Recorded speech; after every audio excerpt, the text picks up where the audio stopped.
பொண்ணுங்களுக்கு இது ஃப்ரீங்கிறனால யார் வேணாலும் இதில் ப்ரொஃபைல் க்ரியேட் பண்ணிக்கலாம். அதனால் ஏகப்பட்ட ஸ்கேமர்ஸ் 100 ப்ரொஃபைல் இருந்தால் அது ஒரு 50 ப்ரொஃபைல் பாலியல் தொழில் பண்ணக்கூடியவங்க தான் இருக்கும். மிச்சம் இருக்கிற 50ல் கூட பார்த்தீங்கன்னா இந்த கேடிபே கம்பெனியே ஃபேக் ப்ரொஃபைல் க்ரியேட் பண்ணி வச்சு நீங்கள் யாருக்கா மெசேஜ் அனுப்பிச்சா அவங்க திரும்ப ரிப்ளை பண்ணுற மாதிரி பாட்டுன்னு சொல்லக்கூடிய ஒரு ரொபாட்டிக் ப்ரோக்ராமை ரெடி பண்ணி வச்சுருப்பாங்க. நீங்கள் ஒரு ப்ரொஃபைலுக்கு ஹாய் சொன்னீங்கன்னா அந்த ப்ரொஃபைல்லேருந்து ஹாய்னு ரிப்ளை மெசேஜ் வரும்.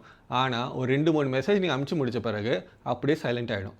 ஸோ ஆப்போசிட்டில் ஒரு பொண்ணு தான் உங்ககிட்ட பேசுகிறான்னு நினச்சி நீங்கள் ஏமாந்து போவீங்க. ஆண்களே பெண்களோட ப்ரொஃபைலை க்ரியேட் பண்ணி உங்களோட சேட் பண்ணுற மாதிரி பண்ணி உங்களை ஏதாவது ஒரு இடத்துக்கு வர சொல்லிவிட்டு உங்கள்கிட்ட இருக்கிறத அடித்து பிடிங்கிடுவாங்க. அப்படி நீங்கள் ரியலிஸ்டிக்காக ஏதாவது ஒரு பொண்ணை கண்டுபிடிச்சி அது உங்களுக்கு மெசேஜ் பண்ணி நீங்களும் மெசேஜ் பண்ணால் அந்த பொண்ணு என்ன பண்ண தெரியுமா, உங்களை ஏதாவது ஒரு பெரிய ஹோட்டலுக்கு வர சொல்லி பில்லை எக்கச்சக்கமாக ஏற்றி விடும். அதாவது ஒரு 50 ரூபாய்க்கு ஒரு பியர் பாட்டில் இருக்குன்னா அந்த ஹோட்டலில் போய் நீங்கள் வந்து பியர் குடிச்சிங்கன்னா 5000 ரூபாய் பில் போடுவான். இப்படி உங்கள் கூட சும்மா பேசுகிற மாதிரி பேசிவிட்டு உங்களோட பில்லை ஆயிரக்கணக்கில் லட்சக்கணக்கில் ஏற்றி விட்டுட்டு ஒன்றும் தெரியாத மாதிரி போயிடுவாங்க. இதனால் அந்த பொண்ணுக்கு என்ன லாபம்னா அந்த ஹோட்டலோட இந்த பொண்ணுக்கு ஒரு டைப் இருக்கும், அவங்கள்ட்டேருந்து ஒரு கமிஷனை வாங்கிப்பாங்க.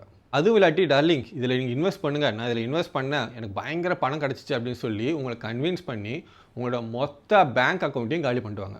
இந்த கேடிபே ஆப்பே ஒருத்தர் இன்னொருத்தர் ஏமாத்துறதுக்காக பண்ணுற ஆப்பு. இந்த சீட்டிங் ஆப்லேயே ஃபுல்லாக நடக்கிறது எல்லாமே சீட்டிங் தான். இதில் போய் நீங்கள் எப்படி மாட்டினாலும் எப்படி போய் ஏமாந்தாலும் உங்களால் இதை வெளியில் போய் கம்ப்ளைண்ட் பண்ண முடியாது. ஏன், இது வெளியில் தெரிஞ்சால் உங்கள் ஃபேமிலிக்கு தெரிய வரும், நீங்கள் உங்கள் குடும்பத்தை இழக்க வேண்டிய நிலைமை ஏற்படும்.